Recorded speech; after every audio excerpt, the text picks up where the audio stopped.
ஆட்டுக்குட்டி அண்ணாமலை கொஞ்சமாயா கூத்து பண்ணாரு. இன்னைக்கு ஆளட்ரஸ் இருக்கணும். திமுக அழிக்கிறேன்னு சொன்னவங்களை பார்த்து சொல்றேன். அம்மையார் அவர்களை பார்த்தீர்களா என்று கேட்டார்கள். அப்போது சொன்னார் தலைவர் தளபதி மு.க. ஸ்டாலின், பார்த்தேன் என்று சொன்னவர்களை பார்த்தேன்.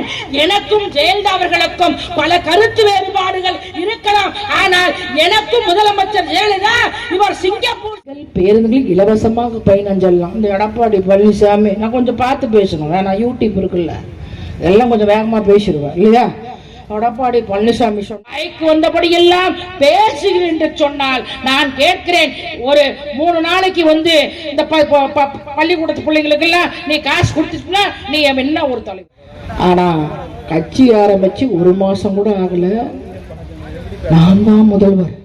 பேசுனதெல்லாம் விட்டுட்டாங்க, ஒரு வரி விட்டது அது அப்படியே போட்டு வைரலாச்சு. வந்தாரு இன்னைக்கு அமைச்சர், நான் பேரை சொல்ல விரும்பல, ஏன்னா யூடியூப் காத்துட்டு இருக்கு, என்னத்தையாவது ஒண்ணு மாற்றி விடலாமா அப்படின்னு.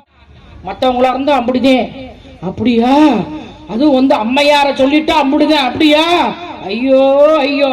ஆனால் தலைவர் கலைஞர்கள் என்ன சொன்னார்? அவர்கள் எந்த ஒரு நிகழ்ச்சியை செய்தாலும் மிகவும் சிறப்பாக ஏற்பாடு செய்யக்கூடியவர்.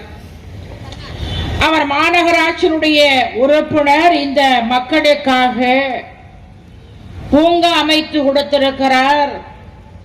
அது மாத்திரம் கிடையாது, கொரோனா நேரத்தில் உங்களுக்கெல்லாம் வாரி வழங்கியிருக்கிறார். அது மாத்திரம் கிடையாது, இந்த மாதம் 1000 ரூபாய் முன்னின்று இன்றைக்கு வாங்கி கொடுத்திருக்கிறார் என்று சொன்னால் நான் பட்டி தொட்டி எல்லாம் பேசக்கூடியவள்.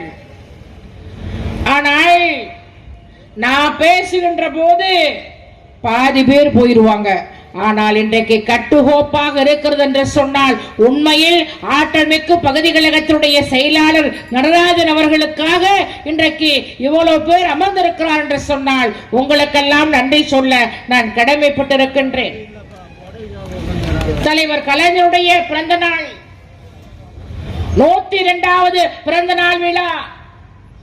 எங்களுடைய மாண்புமிகு அமைச்சர் தாமோ அன்பரசன் அவர்கள் எந்த ஒரு நிகழ்ச்சியாக இருந்தாலும் முதலாக அறிவிக்கக்கூடியவர் அன்பு அண்ணன் தாமோ அன்பரசன். அதில் மாற்று கருத்து கிடையாது.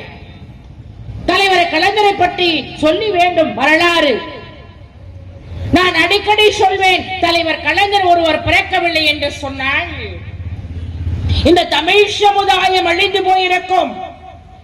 தந்தை பெரியாருக்கு பிறகு, அண்ணாவுக்கு பிறகு சுயம்புவாக தோன்றிய ஒரே ஒரு தலைவர் முத்தமிழ் அறிஞர் தலைவர்கள்